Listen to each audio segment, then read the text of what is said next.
আসসালামু আলাইকুম। কেমন আছেন সবাই? আলহামদুলিল্লাহ আমি বেশ ভালো আছি। আল্লাহ তাআলা আমাকে ভালোই রেখেছেন। শুকরিয়া মহান আল্লাহ তাআলার দরবারে।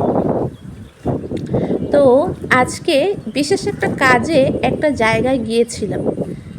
সেখানে গিয়ে দেখি এই অবস্থা। কী আর বলবো, চারিদিকে সবুজ আর সবুজ। এগুলো দেখে নিজেকে আর সামলাতে পারলাম না। নেমে গেলাম ধান ক্ষেতের মাঝে। শুনেছি ধান খেতে নাকি সাপ থাকে, আর সাপ আমি প্রচণ্ড ভয় পাই। তবু এ দৃশ্য দেখে সাপের ভয় দূর হয়ে গেছে। সাপকে আর ভয় না পেয়ে দৌড়ে নেমে গেলাম ক্ষেতের মাঝে। চারিদিকে শুধু ধান আর ধান, সবুজের মাঝে শীষের মধ্যে হলুদ রঙের ধান। ধান প্রায় পেকে গেছে, হয়তোবা কৃষক কিছুদিনের মধ্যে ধান কেটে ফেলবে। এর আগে কখনো ফসলের মাঠে এভাবে ধান ধরে রয়েছে আর আমি হাত দিয়ে স্পর্শ করেছি, এই অভিজ্ঞতা কখনোই হয়নি। এবার ফার্স্ট নিজ চোখে দেখলাম। মানুষের কাছ থেকে শুনেছি ধান খেতে নাকি দক্ষিণা বাতাসে যখন ধান দোল খায় তখন দেখতে নাকি খুব চমৎকার লাগে। আসলে সত্য বলে, দক্ষিণা বাতাসে যখন ধানগুলো দোল খাচ্ছে এত সুন্দর দৃশ্য চোখ জুড়িয়ে যায়। প্রচুর বাতাস, শো শো শব্দ হচ্ছে। ইচ্ছে করছিল না এখান থেকে চলে আসি, তবু কি করার, বাড়ি তো ফিরতেই হবে।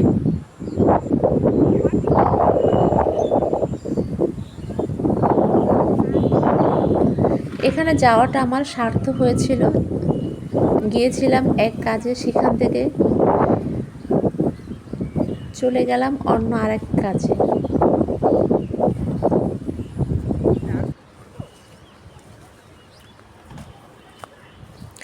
আসলে মহান আল্লাহ তাআলা তার বান্দার জন্য সব কিছুকে এত সুন্দর করে সৃষ্টি করেছেন, সেটা আর বলে বোঝানো যাবে না। মহান আল্লাহ তাআলার সৃষ্টি প্রতিটা জিনিসেই খুব সুন্দর, চমৎকার। আল্লাহ তাআলা তার বান্দার জন্য বিভিন্ন কিছুকে এক একটা রঙে রাঙিয়ে সৃষ্টি করেছেন।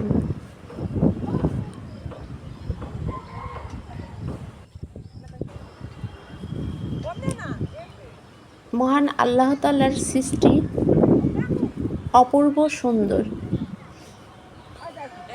যাই হোক, সবাই ভালো থাকবেন। সুন্দর একটা মুহূর্ত কেটেছিল। সবাই ভালো থাকবেন। আপনাদের সাথে আবার কথা হবে অন্য একটি ভিডিওতে। ভালো থাকবেন সবাই। সবার সুস্থতা কামনা করছি।